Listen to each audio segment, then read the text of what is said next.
नंदी, जी माता। क्या भोलेनाथ अब तक नहीं लौटे? नहीं लौटे माता, पता नहीं कब लौटेंगे। वे आपको कुछ बताकर नहीं गए? क्या तुम ये नहीं जानते कि वो मुझे कुछ बताकर नहीं जाते? जानता हूँ माता, परंतु कभी कभी आप अपनी दिव्य दृष्टि से ये पता कर लेते हैं कि भगवान भोलेनाथ कहाँ हैं। यदि पता लगा लेती तो क्या मैं पूजा की थाली लेकर यहाँ चली आती? नंदी, तुम भी कभी-कभी सचमुच विचित्र बातें करने लगते हो। अब नहीं करूँगा माता, क्षमा करें। बम बम शंकर, काटा लगे न कंकर। बम बम शंकर, काटा लगे न कंकर। हर हर महादेव, हर हर महादेव। ओम नमः शिवाय। कौन हैं आप दोनों? और यहाँ किस प्रयोजन से आए हैं? देवी, ये हैं महायोगी शिव भक्त ऋषभ देव। संसार में इनके समान वरदानी और चमत्कारी दूसरा कोई नहीं है। ये जिस पर भी कृपा करते हैं उसे इच्छित फल प्राप्ति होती है, और ये जिस पर भी दृष्टि डाल देते हैं वे तेजस्वी हो जाते हैं। भगवान शिव के पावन स्थान कैलाश में आकर किसी और की प्रशंसा करके क्या तुम शिव कोप के पात्र बनना चाहते हो? पहले ये बताओ कि तुम यहाँ किस प्रयोजन से आए हो? हमारा एक ही प्रयोजन है देवी, अपने आराध्य देव के दर्शन करना। हमारा एक और उद्देश्य है, कैलाशपति भगवान भोलेनाथ की जीवन संगीनी माता पार्वती के दर्शन करना। परंतु वे दोनों तो यहाँ दिखाई नहीं दे रहे। महात्मा जी, यही तो है माता पार्वती जी।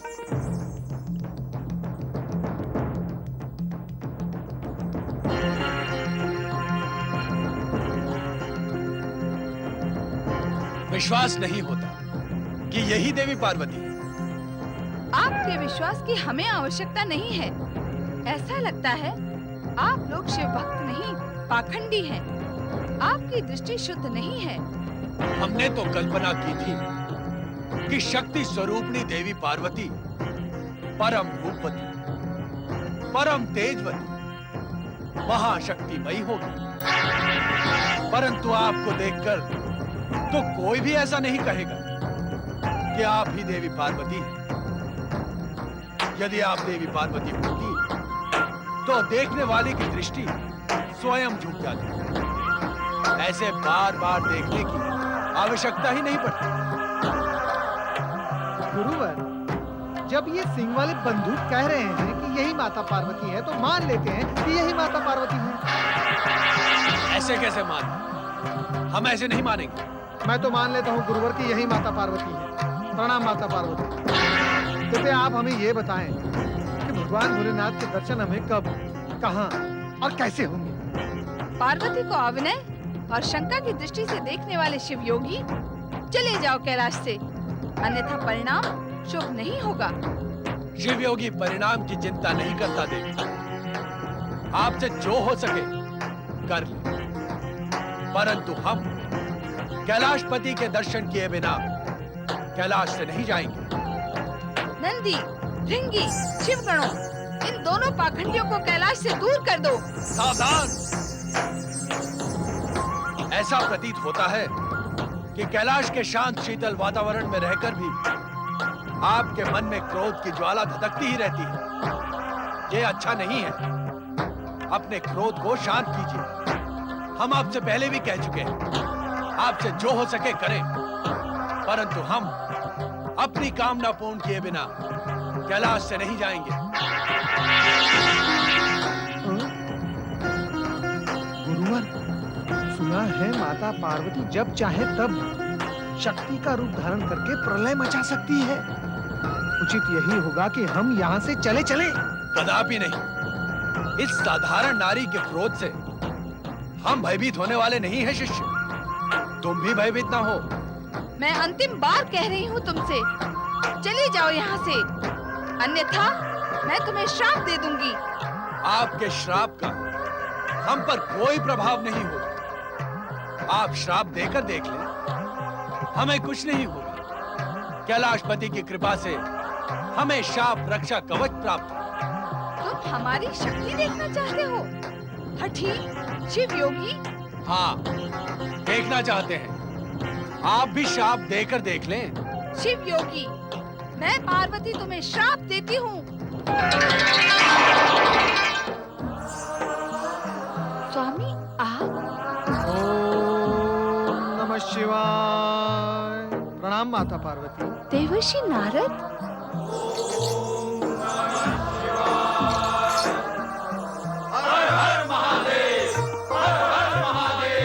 स्वामी आपने मेरे साथ ये लीला क्यों की?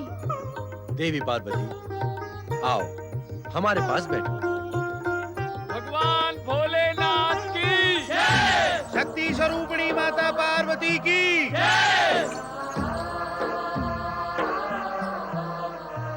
आश्चर्य है देवी, तुमने हम दोनों को नहीं पहचाना। तुमने हमें अपनी दिव्य दृष्टि से देखने का प्रयत्न भी नहीं किया। आपने मेरी बुद्धि भ्रमित जो कर दी थी स्वामी। नारायण नारायण। अच्छा हुआ माता आपने अपनी दिव्य दृष्टि का प्रयोग नहीं किया, अन्यथा आप दोनों की ये लीला हमें कहाँ देखने को मिलती।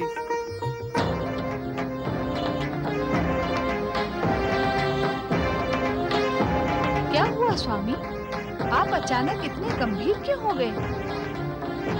भोलेनाथ, क्या कुछ अघटित घटित हुआ है? हाँ नारद,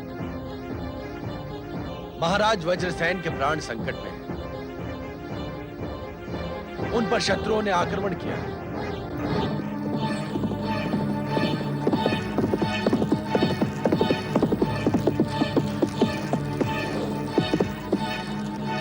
गुरुदेव, गुरुदेव, अनर्थ हो गया गुरुदेव, अनर्थ हो गया। कैसा अनर्थ हो गया महामंत्री सुदन? क्या आप युद्ध भूमि से आ रहे हैं? महाराज, वज्रसेन का महल ही युद्ध भूमि बना हुआ है गुरुदेव। शत्रुओं ने दोनों ओर से दशारण पर आक्रमण कर दिया। महाराज वज्रसेन ने डटकर उनका सामना किया, परंतु पहले ये बताएं कि महाराज वज्रसेन जीवित हैं या नहीं? भगवान शिव की कृपा से वे जीवित बच गए, परंतु शत्रुओं ने उन्हें बंदी बना लिया। मैं बड़ी कठिनाई से शत्रुओं के बीच से निकलकर आपको सूचित करने आया हूं गुरुदेव। इस समय दशारण की रक्षा के लिए केवल आप ही कुछ कर सकते हैं। ये तो होना ही था महामंत्री। आपके महाराज वज्रसेन ने भोग विलास में डूबकर आचरण की सभी मर्यादाओं को तिलांजलि दे दी थी। वे प्रजापालक का कर्तव्य भूल गए थे। इसके अतिरिक्त उनका और क्या परिणाम हो सकता था? ये दोष निकालने का समय नहीं है गुरुदेव। कुछ ऐसा करें कि दशारण देश पर आया ये संकट समाप्त हो जाए और महाराज बंदी गृह से मुक्त हो सके। हमारे पास कोई मुक्ति मंत्र नहीं है महामंत्री सुदंत, कि जिसका प्रयोग करके हम महाराज वज्रसेन को शत्रुओं से मुक्त करा दें। फिर भी हम प्रयत्न अवश्य करेंगे, क्योंकि महाराज वज्रसेन महारानी सुमति के पति और युवराज भद्रायु के पिता हैं। भगवान शिव की कृपा से हम दशानन देश को शत्रुओं से मुक्त कराने का प्रयास अवश्य करेंगे। आप धन्य है गुरुदेव। आपका पहले वाला उग्र रूप अब सच्चे राजगुरु में परिवर्तित महामंत्री हो सुदंत, चुका। महामंत्री संभालिए। आपका प्रयास अवश्य सफल होगा। आप आश्रम में चलकर विश्राम करें महामंत्री। मैं आपके उपचार की व्यवस्था कर रहा हूं। भगवान शिव की कृपा से आप शीघ्र ही स्वस्थ हो जाएंगे। आइए। माँ, भैया, कहाँ हैं आप लोग? सोमदत्त, क्या बात है बेटा? सोम, भद्रायु कहाँ है? भद्रायु मेरे साथ कैसे हो सकता है मैया? मैं तो तुम्हें बताकर गया था कि मैं अकेला व्यापारियों से मिलने दशान राज्य जा रहा हूँ, परंतु दशान में तो युद्ध छिड़ा हुआ है। क्या? दशान राज्य में युद्ध छिड़ा हुआ है? हाँ माँ, इसीलिए मैं दशान राज्य से निकलकर दूसरे राज्य चला गया। मैया, हम कुछ व्यापारियों ने व्यापार के लिए विदेश जाने का निश्चय किया है। क्या तुम विदेश जाओगे? नहीं बेटा, इसकी क्या आवश्यकता है? तुम्हारे पिता के पास क्या धन की कमी है जो तुम अपने प्राण संकट में डालना चाहते हो? हाँ बेटा, विदेश यात्रा में तो समुद्री दस्युओं का भय होता है। समुद्र में वे व्यापारियों को लूट लेते हैं। प्रणाम माताओं। तुम आ गए भद्रायु? तुम कहाँ गए थे भैया? मैं युद्धाभ्यास करने गया था। शिव योगी जी के दिए हुए शंख और खड्ग का नित्य प्रयोग न करने से वे प्रभावहीन हो जाएंगे। तुम परदेश से कब आए? अभी अभी आया भैया। भैया, तुम माताओं को समझाओ ना, ये मुझे विदेश व्यापार करने जाने से ना रोकें। ये मुझे समुद्री दस्युओं का भय दिखा रही है। सोमदत्त को विदेश यात्रा पर जाने दे मां। विदेश व्यापार से इसका साहस बढ़ेगा, इसका भाग्य चमकेगा और श्रेष्ठ शिवचरण और सोमदत्त का नाम विश्व भर में प्रसिद्ध होगा। श्रेष्ठीवर जी, आप सबको मुख्य कक्ष में बुलाया है। राजगुरु पधार रहे हैं। चलो।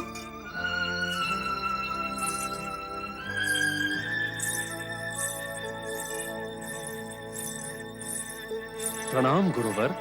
प्रणाम गुरुवर। गुरुवर, आप इस समय यहाँ?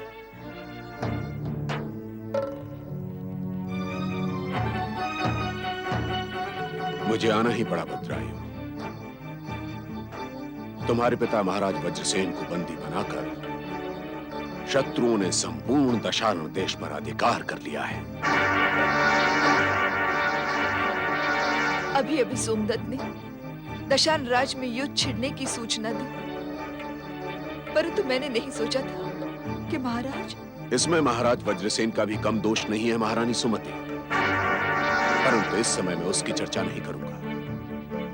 बस भद्रायु, तुम्हें शिव योगी द्वारा दी हुई अद्भुत शक्ति प्राप्त है। उसका प्रयोग करके दशारण देश को शत्रुओं से मुक्त कराओ। हाँ पुत्र, तुम अकेले अपने पिता को इस संकट से बचा सकते हो। तुम निश्चिंत रहो मां।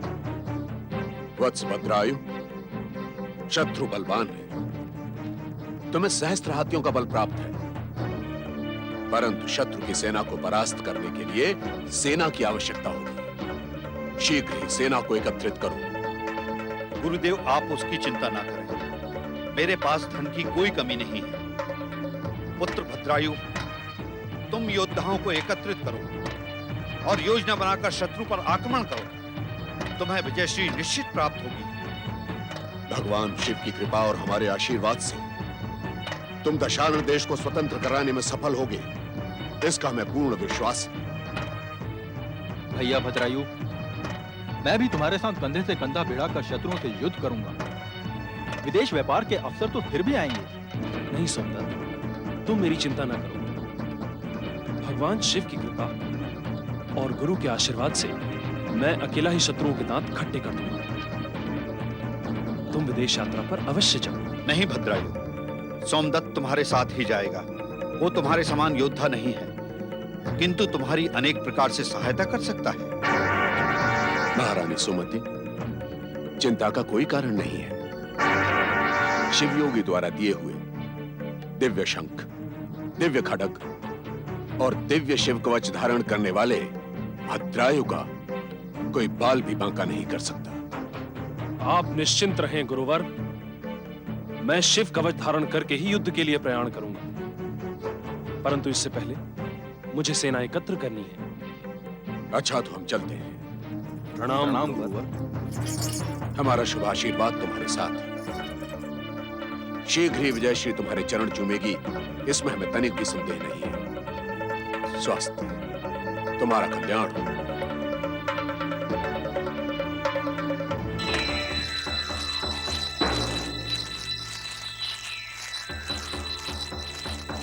कोई आ रहा है।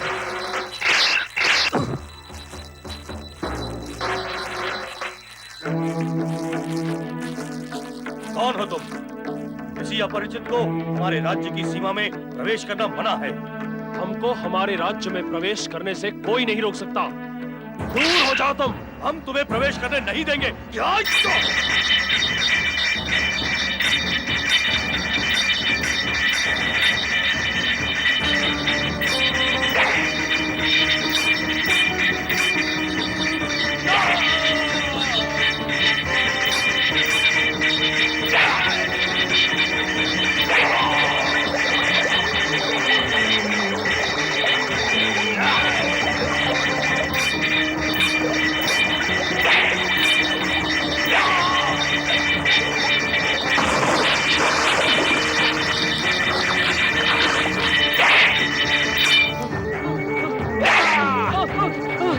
हर हर महादेव! हर हर महादेव! हर हर महादेव! मेरे प्रिय प्रजाजनों,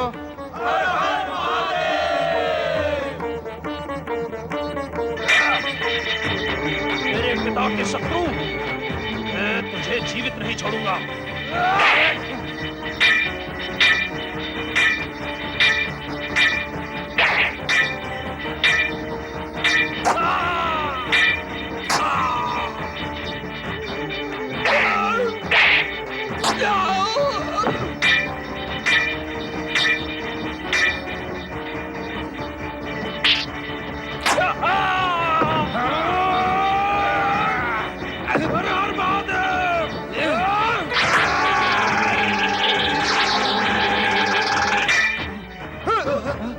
चलो चल। वीरों के वीर राजकुमार भद्रायु की बोलो महाराज श्री वज्रसेन की। भद्रायु, तुम जाकर महाराज को बंदी गृह से मुक्त कराओ। यदि शत्रुओं ने सिर उठाने का प्रयत्न किया तो मैं देख लूंगा। ठीक है सोमदत्त, परंतु तुम सावधान रहना। मैं सावधान हूं भद्रायु, तुम निश्चिंत रहो। चलो। दशार्ण देश के नरेश महाराज वज्रसेन की। दशार्ण देश के नरेश महाराज वज्रसेन की। महाराज वज्रसेन की। महाराज वज्रसेन की। महाराज वज्रसेन की। महाराज वज्रसेन की। महाराज वज्रसेन की। प्रणाम पिताश्री। तुम? मैं आपका पुत्र भद्रायु। ये मेरा दुर्भाग्य है कि अब तक मैं आपके दर्शन से वंचित रहा पिताश्री। तुम्हारा नाम भद्रायु है? हाँ पिताश्री। तुमने शत्रुओं को परास्त कर दिया? ये देखिए पिताश्री, ये है प्रत्यक्ष प्रमाण कि मैंने शत्रु राजा का वध कर दिया है। शत्रुओं को उनकी करनी का फल मिल गया है पिताश्री। अधिकांश शत्रु मारे जा चुके हैं और जो बचे हैं पलायन कर गए हैं।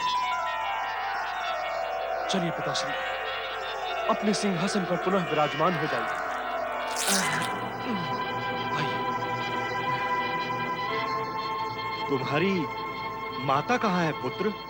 हमारी विजय का संदेश मैंने माताश्री तक पहुंचा दिया है। वे शीघ्र ही यहाँ आ पहुंचेंगे पिताश्री। तुम धन्य हो पुत्र, जिस रोगग्रस्त पुत्र को उसकी माता के साथ बहिष्कृत करके मैंने मरा हुआ समझ लिया था, वही मेरा उद्धार करेगा। इस बात की कल्पना तो मेरा शत्रु भी नहीं कर सकता था। पिछली बातों को भूल जाइए पिताश्री। आइए अपने सिंहासन को संभालिए। माताश्री से भी शीघ्र ही आपकी भेंट हो। मैं तो उस महान महिला को मुंह दिखाने की योग्य भी नहीं रहा। तुम ही बताओ, मैं किस मुंह से उससे क्षमा मांगू? आप संकोच न करें पिताश्री, भूल तो सभी से होती है। आइए, कोई विवश होकर भूल करता है तो कोई अपनी इच्छा से। आपकी भूल आपकी व्यवस्था थी। माताश्री ने मुझे सब बता दिया है। परंतु अब साक्षात भगवान शिव हमारे सहायक हैं, हमारे मुक्तिदाता हैं। उनके उपकार से आज मैं शत्रुओं को पराजित करने में सफल हुआ। जय शिव शंकर। जय शिव शंकर। दशाण देश नरेश महाराज वज्रसेन के दशाण की महारानी देवी सुमति की राजपुरुषों, दशार्ण देश के शत्रुओं को परास्त करने का श्रेय शिव कृपा पात्र युवराज भद्रायु को है। उनकी भी जय जयकार कीजिए। दशाण देश के युवराज भद्रायु की हम सबके मार्गदर्शक आदरणीय राजगुरु धूर जटी की महानुभावों,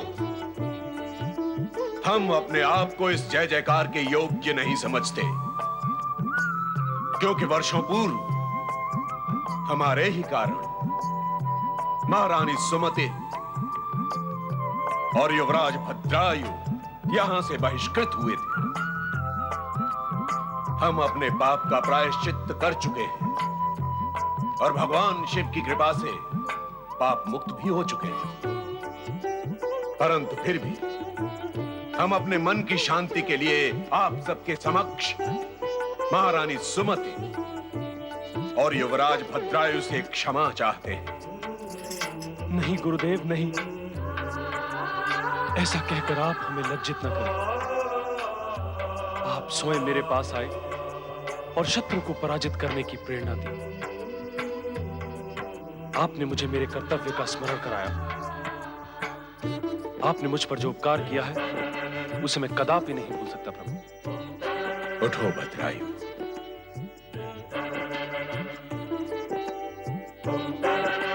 तुम महान हो युवराज।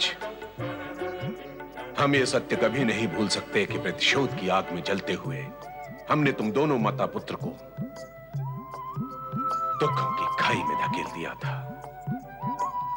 और उस समय भगवान शिव ने शिव योगी का रूप धारण करके तुम्हारा उत्थान किया, तुम्हें अतुल शक्ति प्रदान की। हमारे पाप को भी भगवान शिव ने पुण्य और वरदान में बदल दिया। धन्य है ऐसे भगवान शिव।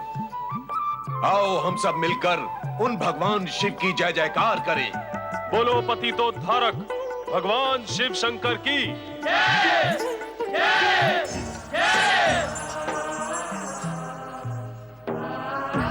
ये जय जयकार सुन रही हो देवी? सुन रही हूँ स्वामी। हमारी जय जयकार करने वाला वही भद्रायु है जिसके उत्थान के लिए हमने शिवयोगी का रूप धारण किया था और जिस रूप को देखकर तुम हमसे रुष्ट हो गई थी। रुष्ट नहीं स्वामी, मैं चकित व भ्रमित हो गई थी। आज भद्रायु ने एक आदर्श पुत्र होने का कर्तव्य निभाया। शत्रुओं को पराजित करके और अपने पिता को बंधन ग्रह से मुक्त करके उसने उन्हें पुनः सिंहासन पर आरूढ़ किया है। आज भद्रायु के जीवन का एक अति विशेष दिन है। यह तो बहुत ही प्रसन्नता की बात है स्वामी। तब तो शिवयोगी के शिष्य ब्रह्मचारी नारद भी वहां अवश्य उपस्थित होंगे।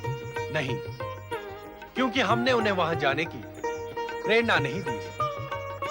वे उपयुक्त समय पर उपयुक्त स्थान पर अवश्य उपस्थित होंगे। स्वामी, आपके आशीर्वाद और वरदान से आदर्शपूर्ण और कर्तव्य परायण भद्रायु को मैं भी देखना चाहूंगी। अवश्य देखोगी देवी, परंतु वो समय अभी नहीं आया है। ऐसा क्यों स्वामी? क्या भद्रायु को देखने के लिए मुझे लंबी प्रतीक्षा करनी होगी? हाँ, तुम्हें तब तक प्रतीक्षा करनी होगी जब तक भद्रायु को किसी सुंदरी सौभाग्यवती का साथ नहीं मिल जाता।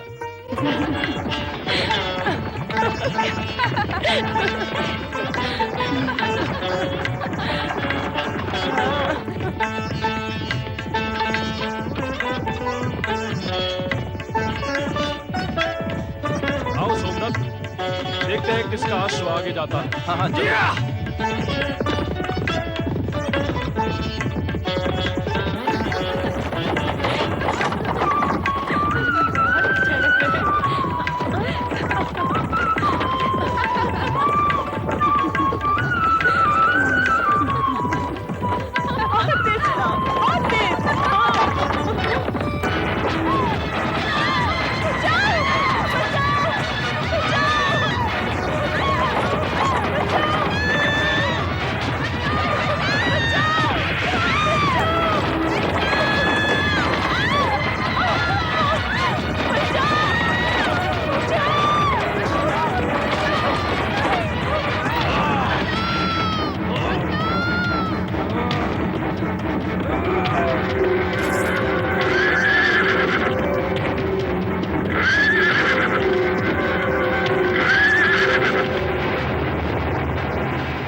वेशभूषा और हाव भाव से आप राजकुमारी लगती हैं। जी, मैं निषाद राज की पुत्री कीर्ति मालिनी हूँ। हम वन विहार के लिए जा रहे थे कि अचानक क्या हुआ वो मैंने देखा, और मैंने जो किया वो आपने भी देखा। यदि आपके सौभाग्य से मैं समय पर नहीं आता तो आज पता नहीं क्या से क्या हो जाता। हमारी प्राण रक्षा के लिए हम आपके अत्यंत आभारी हैं। ऐसा लगता है कि आप किसी देश के राजकुमार हैं। राजकुमारी, ये दशाण देश के राजकुमार भद्रायु हैं, जिन्हें भगवान शिव की कृपा से सहस्त्र हाथियों का बल प्राप्त है। किसी साधारण मनुष्य में इतना सामर्थ्य कहाँ कि बिगड़े हुए घोड़ों का रथ रोक दे। आप इसके लिए भद्रायु का जितना भी उपकार माने कम है। राजकुमारी कीर्ति मालिनी, क्या निषाद राज के राज्य में घोड़ों की परीक्षा की व्यवस्था नहीं है? यदि घोड़ों की परीक्षा होती तो आपके रथ में भड़कने वाले घोड़े क्यों जोते जाते? भविष्य में वन विहार करने से पहले घोड़ों की परीक्षा का ध्यान अवश्य रखिएगा। अवश्य राजकुमार। भद्रायु, ये कितना विचित्र संयोग है कि एक दुर्घटना से बचने के लिए तुम दोनों का परिचय हुआ। हो सकता है इस परिचय में विधाता का कोई संकेत छिपा हो। ये तो समय ही बताएगा सोमदत्त। हमें इनके वन विहार में बाधा डालने का कोई अधिकार नहीं है। चलो चले। नमस्कार राजकुमारी। नमस्कार। नमस्कार।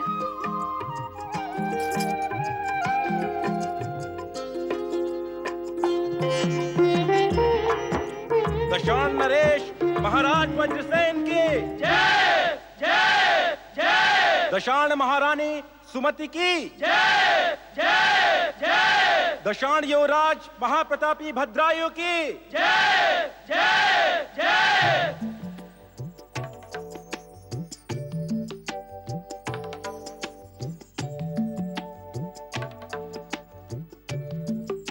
दशाण साम्राज्य के आदरणीय राजगुरु धूर्जटी की जय जय जय। महाराज, मैं निषाद राज को अपने साथ लेकर आया। ये आपसे कुछ विशेष निवेदन करने आए।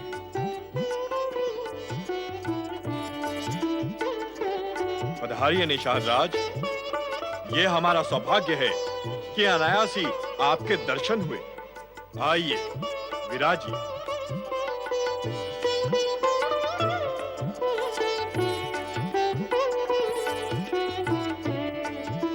कहिए निषाद राज, हमारे लिए क्या आज्ञा है?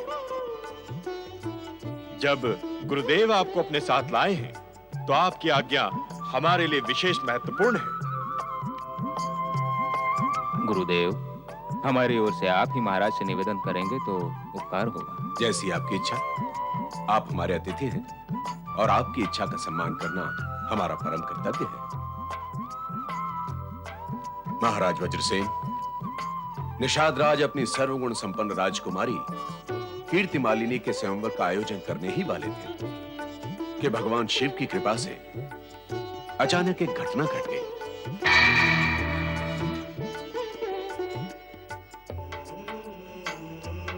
कैसी घटना गुरुदेव? इस घटना का संबंध युवराज भद्रायु से है महाराज। यदि युवराज भद्रायु की बलिष्ठ बाहों ने राजकुमारी कीर्ति मालिनी के रथ को खाई में गिरने से न रोका होता तो राजकुमारी कीर्ति मालिनी के प्राण संकट में पड़ जाते। युवराज, तुमने हमें तो इस विषय में कुछ नहीं बताया। सच्चे वीर अपनी वीरता और पराक्रम का बखान नहीं किया करते महाराज। अब निषाद राज का यह विचार है कि जिस दिन से राजकुमार ने राजकुमारी के प्राण बचाए हैं, उसी दिन से राजकुमारी कीर्ति मालिनी उनकी हो चुकी है। और इसमें विधाता का स्पष्ट संकेत है। इसलिए निषाद राज चाहते हैं कि आप इस संबंध को अपनी स्वीकृति प्रदान करें।